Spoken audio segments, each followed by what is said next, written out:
Hello, everyone. Welcome and Zooming, I should say, or Facebooking. Thank you very much.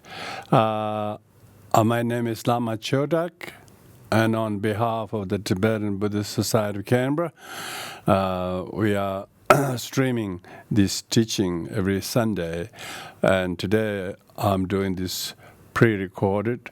We won't have the actual time to do the meditation, but of course you as a listener can do the meditation while sitting very quietly. I suppose listening is quite a mindful thing anyway to do, and then I will do the talk straight away. So with this, first of all, I'll do the standard refuge prayer, which is trying to practice safety in what we think, what we do, what we don't do, what we say, how we say, why we say. All of this is really, really mindfulness and safety practice. So in Buddhism, we call it refuge. So we do that affirmation to renew our safe mindfulness of practice, to practice safety in our thoughts and our deeds and our words and our responses and our perceptions and opinions and whatnot. So I'll do that, followed by also the 4 immeasurable prayers, and then go straight into the topic. Oyenda Buddha Dharma Sangha Ajere Pyeje Lajeme by virtue Ayevendala Ajare Buddha Juebi and Abu Dharma Sangha Ajere Pyeje Lajeme by virtue Ayevendala Ajare Buddha Juebi and Abu Dharma Sangha Ajere Pyeje Lajeme by virtue Ayevendala Ajare Buddha Juebi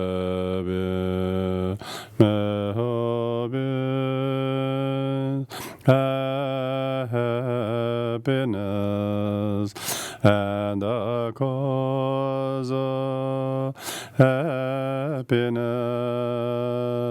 May they be free from suffering and the cause of suffering.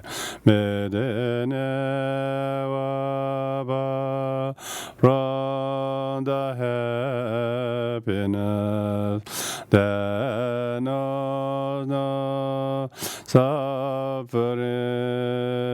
May they dwell equanimity, free from attachment and aversion to those near and far. May all beings have happiness and cause of happiness. May they be free from suffering and the cause of suffering. May they know a powerful happiness that knows no suffering. May they dwell in equanimity, free from attachment and aversion to those near and far. Zamja, damja, dewa, dan, dewe, juda, dembrai, jurje. Donga, da, donga, je, juda, dawrai, jurje. Donga, mebe, dewa, da, me, dawa, jurje. Nyere, jada, dan, dawa, danyan, la, ne, bara, jurje.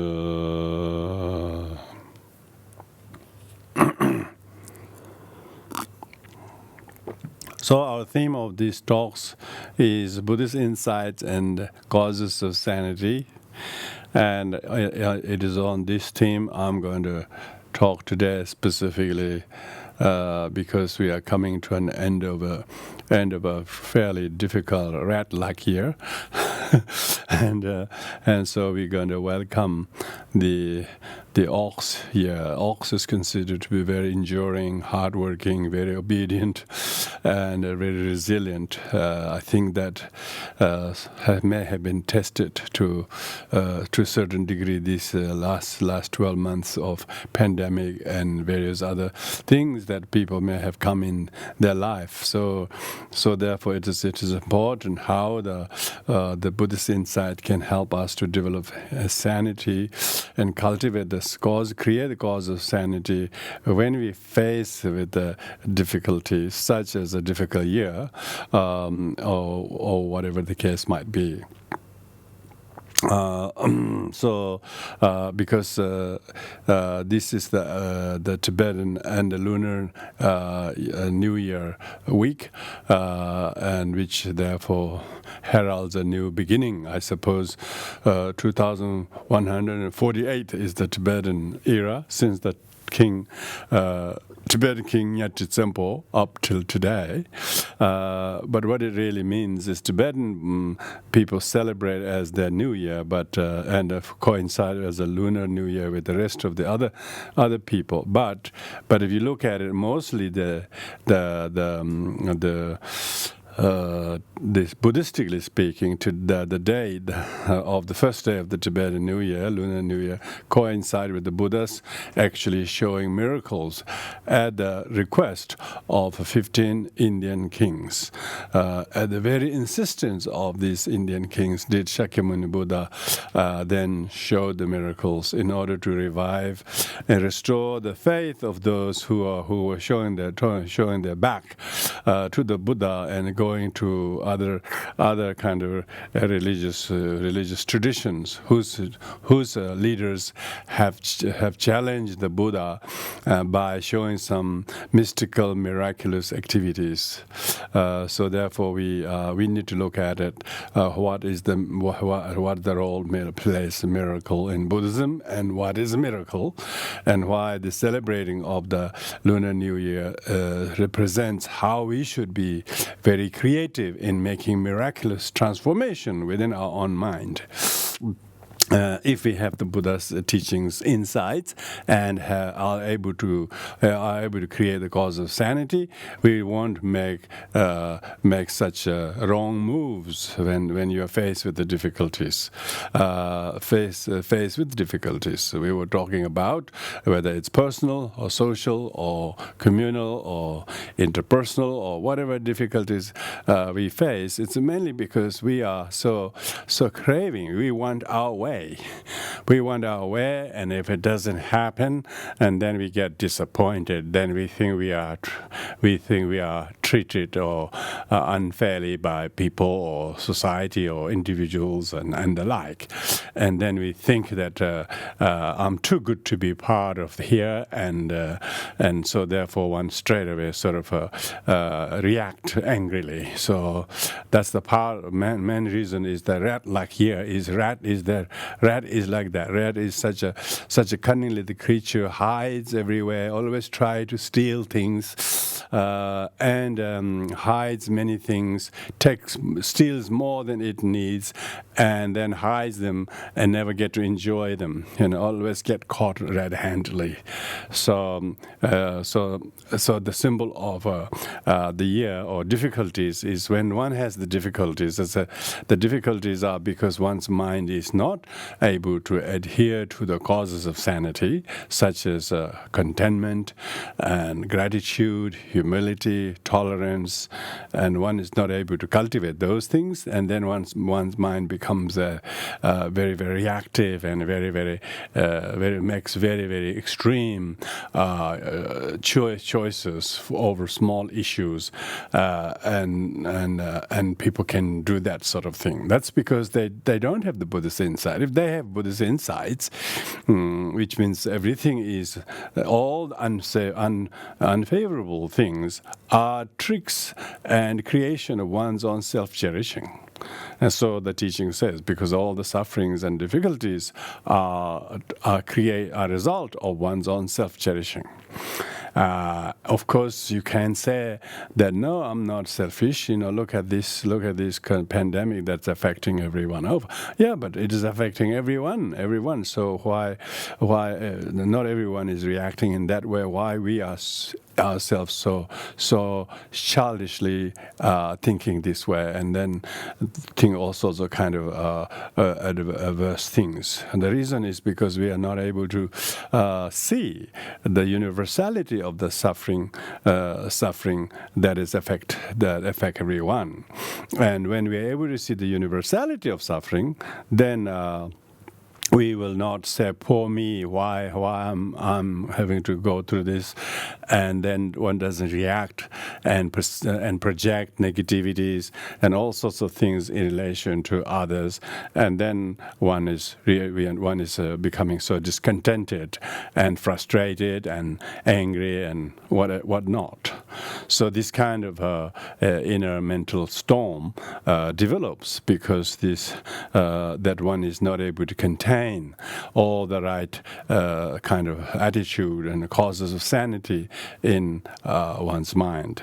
So it is important to universalize the difficulties that are widespread, and then see the difficulties as a cause of our own humility, our own tolerance, and then compassion to others. Because we do not take the difficulties very well, then we will react in a way by the response of which will affect those other people who are immediately close to us aversively, and that aversive consequences that it has to them will cause them the suffering that I myself do not want.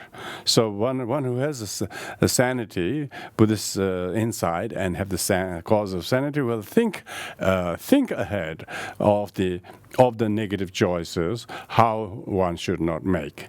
And one actually is able to see what is negative and that one is doing, how it is positive, even if it's hard for oneself to endure the hardships, and then see how it could de-escalate by our tolerance and humility. If we can do that, the problem itself is solved. Problem is mainly in the head, in the mind. We make so much out of nothing by this trying to control things in a way that is not possible. But if we have to accept certain things. We have to accept certain things. The consequences of the pandemic. Yeah, maybe you lost a job. Maybe you can't go to places. You're stuck or whatever it is. Everybody's affected. There's no one who's not affected by it. But we have to adapt to it. To see what we can learn from this difficult year. And it is actually teaching us, for instance, our organization. We are learning so many things that we will now know how to do differently. And we do not sort of, and we, in many ways, we never thought that possibility of doing such a way.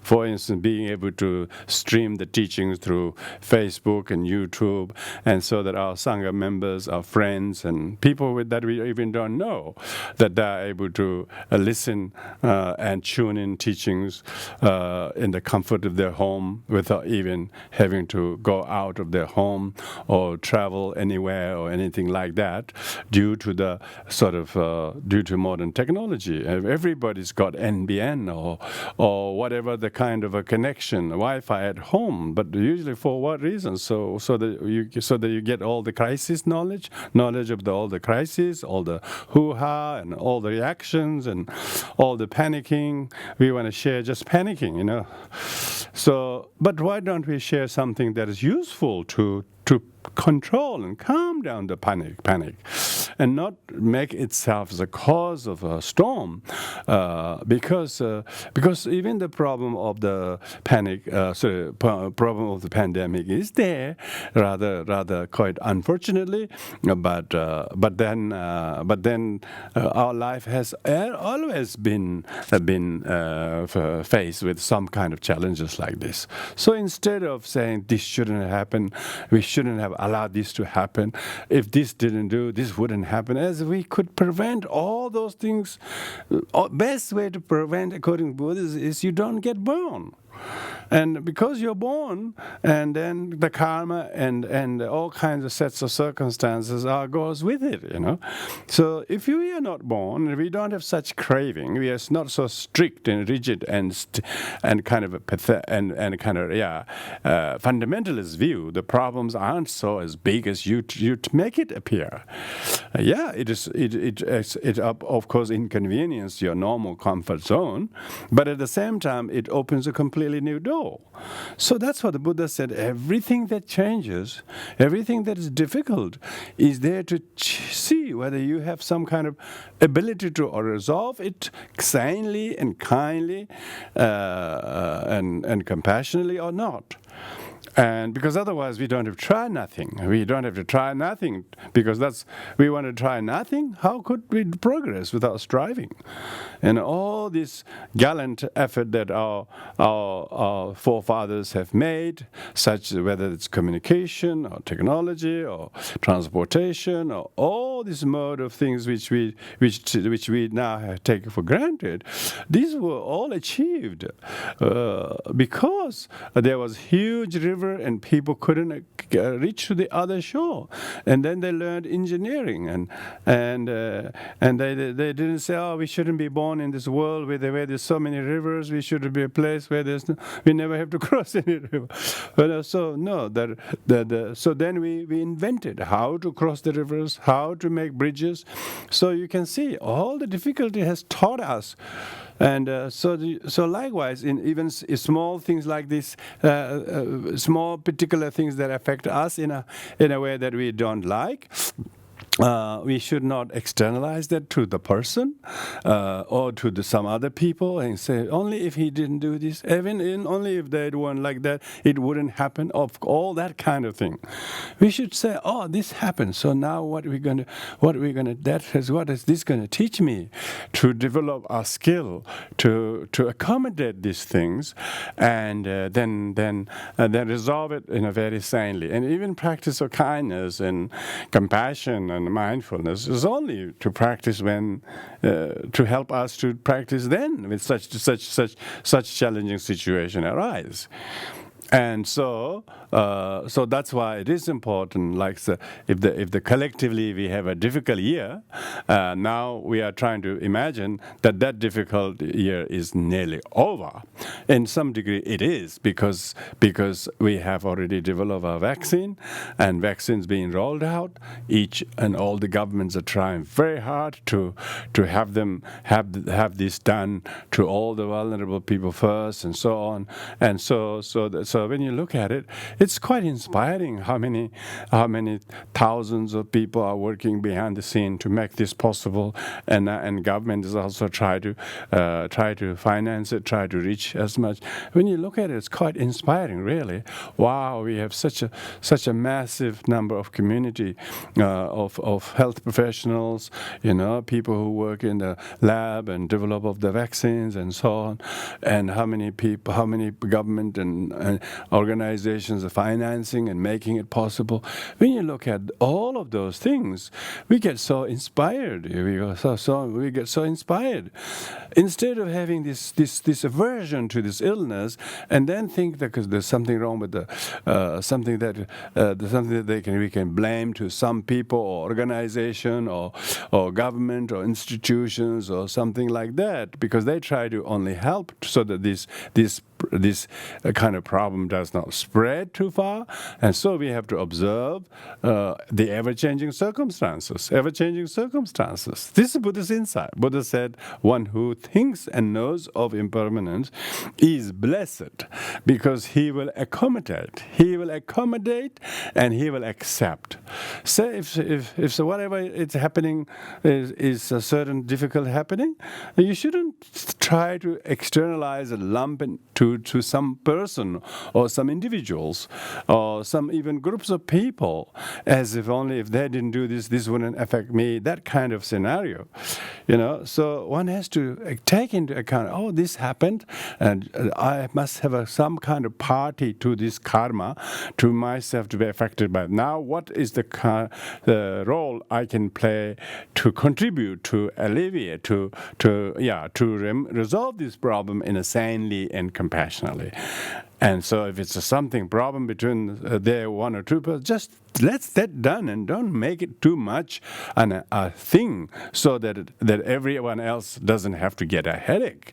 So that, and then, it's pandemic is spread by these things like that. So if pandemic is caused by spreading, we shouldn't spread anything. We should try to contain it locally in that area and not get every single person to know or to do, because this one person have to just go and fix it.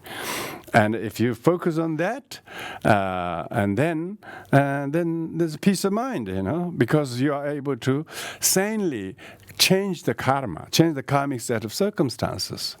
And when we are able to do that, amazing thing about Dharma is Dharma actually gives us this insight to see how we can resolve things patiently and kindly, and particularly when things really has gone a way that you didn't expect or you don't like or it really inconveniences you. It is those places when the Dharma is the most appropriate medicine.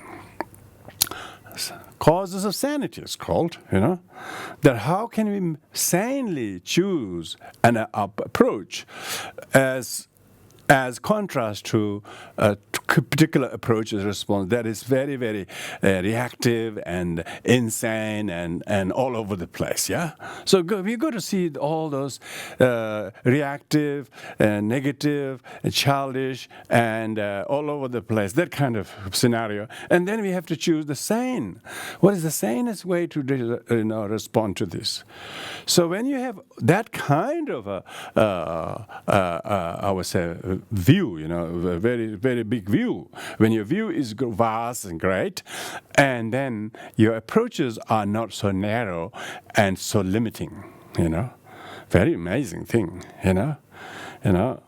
Today I went to this greyhound racing club in Narbanda, where the Tibetan community hired the venue and we celebrated the Tibetan New Year. And we were sitting in the room, and the way they have put is that they have put it so that you can actually sit in the hall, but you can still see the whole paddy field over there. That you can actually have a huge view very far. So because you have a way how you set it up, so you don't have to be so near to the racing course.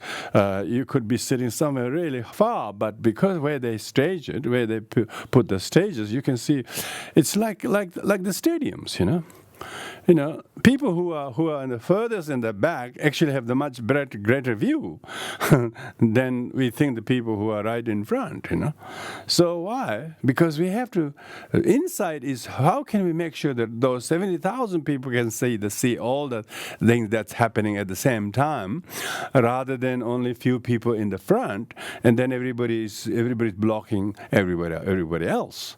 Now that is exactly happening when we are not sane, when we don't have the Buddhist insight. We are actually, we just don't see any alternatives. We just see a only narrow little alley, and you try to fit everything through that. And that will make oneself very, very, very, rigid and stiff, and then one becomes so uptight.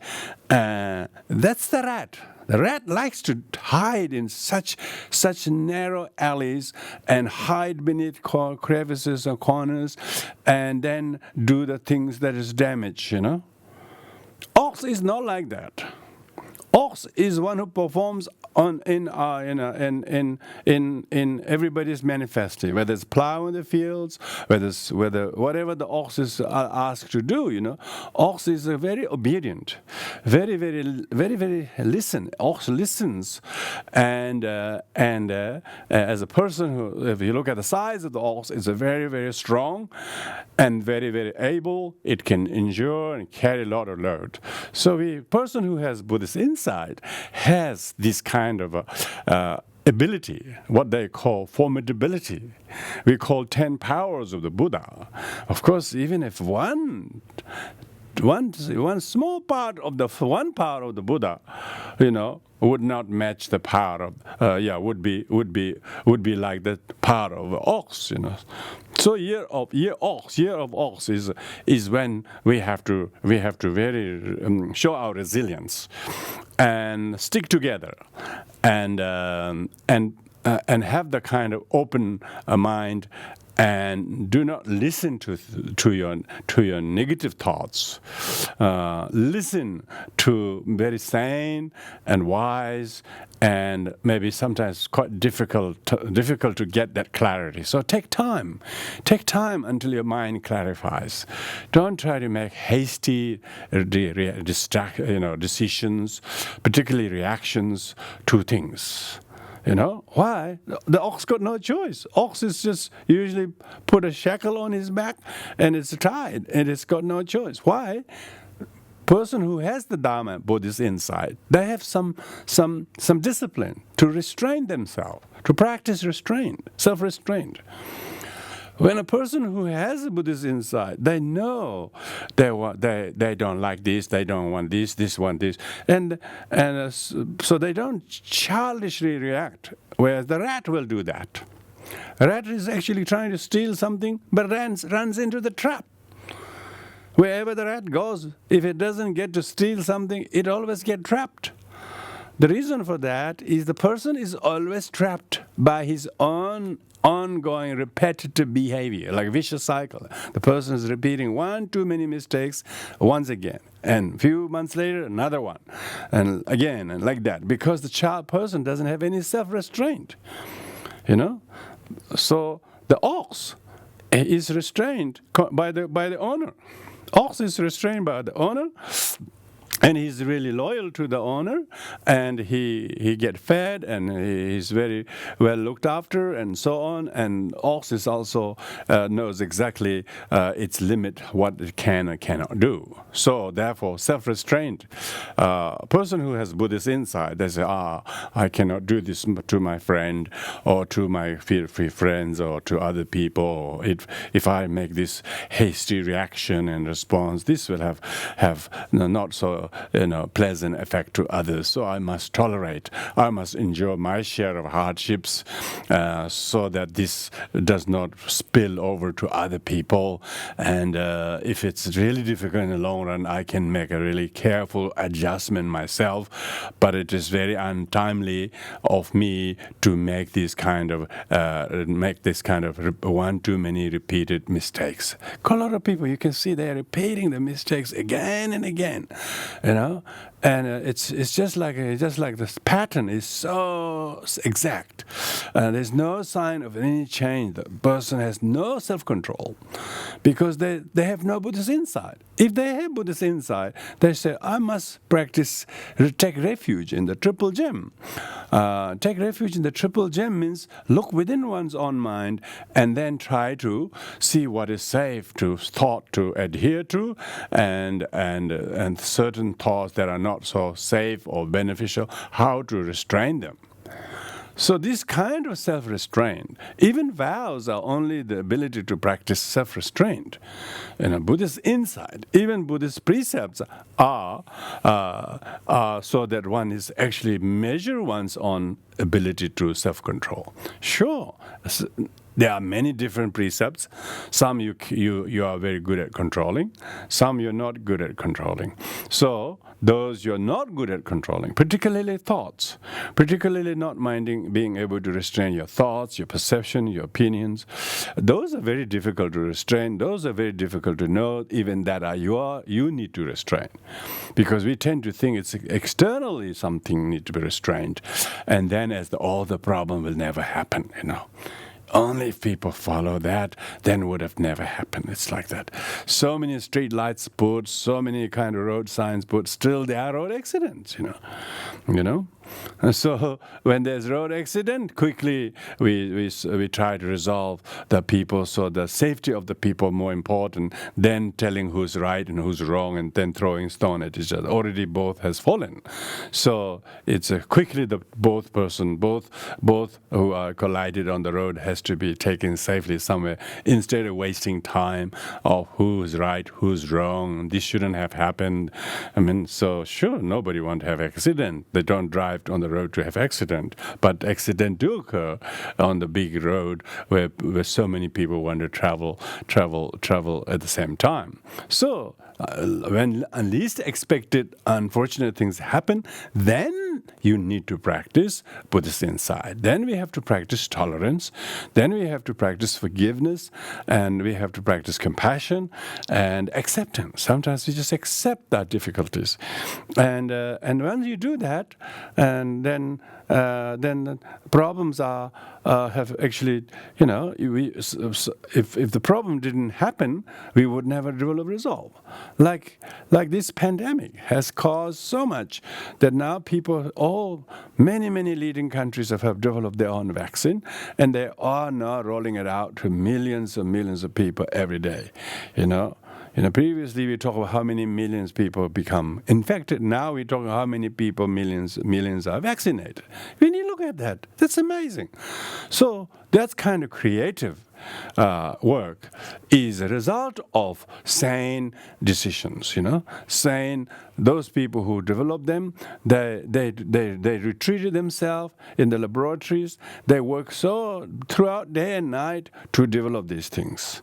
Likewise, we too, on a smaller scale, need to not be react and very very sort of react and overreact like a child, but we should act like an adult person who has some degree of sanity.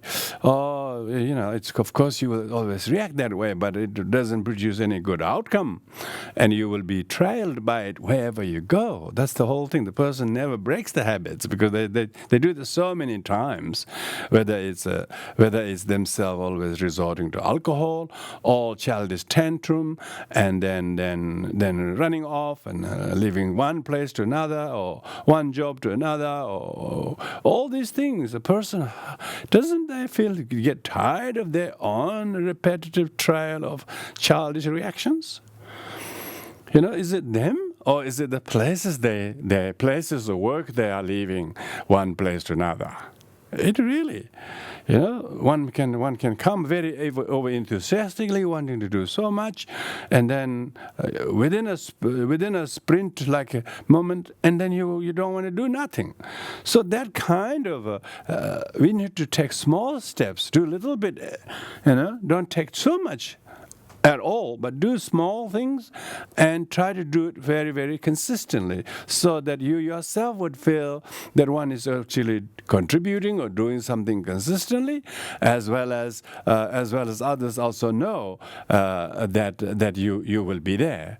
But if we come and go, all of a sudden we appear and disappear just as quickly, of course others will have to accept your choice, because they also have to accept such challenges. But what does it do is, when we don't make the option of choosing the sanity, we become straight away. We thought we didn't want to do anything but that. But was that the best of all choices? No. soon you realize, what did I do that for? That was such a childish reaction. Now I'm stuck with this wrong kind of decision. And then one feels ashamed or guilty, and then then it sets on a grief and depression and all kinds of things. So we need to, Buddhist sanity is inside is try to prevent people to develop severe kind of mental disorders and emotional outbursts and negativities. And even listening to teaching or reading the teachings, meditating on the teachings, is so that we actually learn to reconstitute our attitude and our thoughts, our opinions, our perceptions, and our arguments, the ego thinks that its own argument is good for you, or you have to stand up for yourself, but you didn't stand. You just completely collapsed. And collapsing is not called standing up. And so whereas enduring hardships, understanding difficulties, and with sanity, and that is a cause of sanity, means usually kindness to oneself and kindness to the others, and fear the negative consequences and hope for long-term benefit if you are able to practice that. And when you're able to do that, you start developing some degree of self-control and thought control, feeling control, emotional control, and then, of course, behavior control. Then you wouldn't say everything what you think, or write everything you say you write, or even send whatever you write. Some people are just so quick in reacting on the text messages or email. They don't realize if somebody other than themselves were to read it first, how would they see? And one has no idea how the person is going to read it or take it, particularly if they are already a little bit disturbed and angry and negative. They're very volatile. So we got to be very sensitive. Oh, I will not react just now, particularly negatively at all. If I did, look at what they wrote. It's not going to really. So I need to calm it down out of real goodwill and compassion, and not think they're wrong or you are right. But how can you help us to not escalate the problem? And how can I help to contain the problem by really real thoughtful kind of exercise? When you're able to consider that, and that is causes of sanity. And how is the causes of sanity cultivated? The sane thinking, sane thoughts. That the mind that is not thinking insanely. Mind have to see what is being insane thoughts, insane perception, insane opinions, and insane reaction. And then most importantly, the consequences that will produce that you have no idea what you're doing. So you have to almost foresee the result of unfavorable consequences of insane reaction in order to adopt the causes of sanity, which might be tolerance, which might be self-control, compassion, watching your mouth, minding your deeds, and try to distract yourself from those kind of stormy thoughts in your mind, and then try to distract yourself to something else instead. So, causes of sanity is basically try to prevent problems, those you can do so within your own ability. We will fare sometimes very well, sometimes we not fare very well. But you will see increasement of how you are improving in your dealings with the situation that are quite contrast to the way you used to deal. So there is some kind of a breakage of the person's behavior patterns when there is a cause of sanity being developed, because then the person realizes, oh, I'm glad I'm not reacting like I used to do, before. I'm glad I now have a bit of self-control and choice of thoughts, choice of words, or maybe choice of not even saying any words, and because I'm able to contain the problem from getting out of control. So causes sanity is like a rider of the horse who actually have this bridle and then can actually hold the rein of the horse and not let it go too fast or not go on the left when you want to go on the right. Likewise, you become very much in hold the rein of your own sanity and not let yourself dictate by circumstances outside, and not let your mind believe that it's external or other people who are doing this to me. That's not fair, and whatever I say is very fair reaction. You have no idea, So if one is already seeing negative things of other people, whether they are whether they are right or whether that is true or not, even there is partially they are negative, they are wrong, but the way you react, it will not better the situation. So being able to see that is sanity, and therefore one controls one's nerves from making further reactions, and one actually controls one's thoughts, feelings, and emotions. So when you do that, then you can see the Buddhist insight means that your mind is much more fully wakeful and aware, and as a result of this, it has a bit of self-control and the thought control, speech control, behavior control, and then you don't need to do it much, And why? Because the problem doesn't get solved by reacting childishly at all. Problem gets solved when you're not so attached to outcomes. You just have to let go some things, If you broke a glass, it's a glass broke, so don't break yourself with it, It's humans who makes the glass, and also humans who breaks the glass. It's not the end of the world. It's a glass. But don't break yourself over such a small thing. That is sanity. Sure. We just say, it's just a glass, Very good, yeah.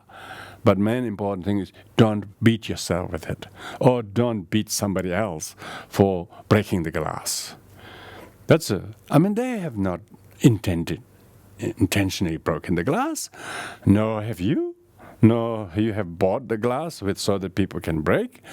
But the glass itself is very, very delicate. It's written, when you go to the shops, it's written. It's delicate. They say, once broken, you're sold, they say. They don't say the glass is sold when it's in the shop. They say, if you touch and break, it's sold. So some things are like that. So we need to accept situations.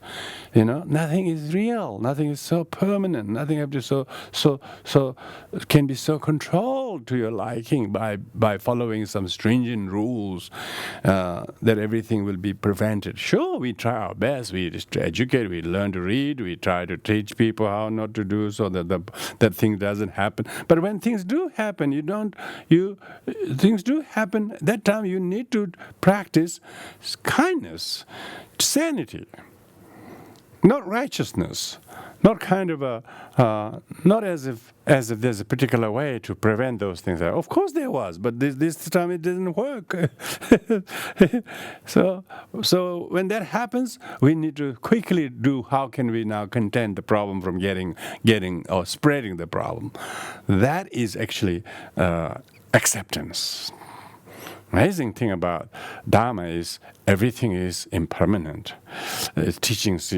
So if something happens, you don't get too upset with it, because everything breaks, everything dissolves, everything changes, and so therefore one shouldn't try to control it from not changing. Change is not the cause of problem. You try to control the change from occurring is. If some things do not become a big problem, it's flowing naturally. That's good also, yeah. But that won't be lasting long. Okay, so therefore you have the actual heard the Buddha, and if you heard the Buddha, then you have heeded to the Buddha, and then you have some insight in your mind. Oh, I should think like this. Oh, this is about non-attachment. This is about impermanent. This is about letting go, and this is about how to be kind to oneself and others, and not make too much noise about a small thing like that. When you have that, That's the ox.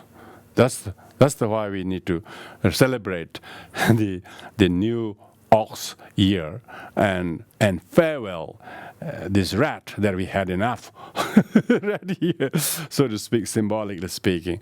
So with this, we'll conclude here. Thank you, everyone, for joining us. Take care. And our society's website has many regular teachings. You will notice on Tuesday nights at 7:45 we have a free teaching on perfection of wisdom. So please feel free to join on Zoom. And those in Canberra, of course, we have limited the kind of number of people we can have, but I think we still have few seats if people want to join. It's not too late. In any case, you please register. Thank you very much. We will conclude here now with the dedication merit. Om Bade Mehere Mevaraga Dadeva Menzage Homnes Meale Bereda from the ocean Badodesene Herenda Mayana Jij Whatever Mereda Heaven Meobe Pegas den Levas Trehoda Mahayana Jij Courage Manjushin Wode Azama Trabada Lava Follow it Ahade Zamba Ezele Bodhicitta Geraj. Sorry, I forgot the line of the prayers. So Janju Zimjo Rinpoche Maje Banam Jejruje Jebanyamba Meb Gonan Gondum Bewarajo. Thank you, everyone. See you next time.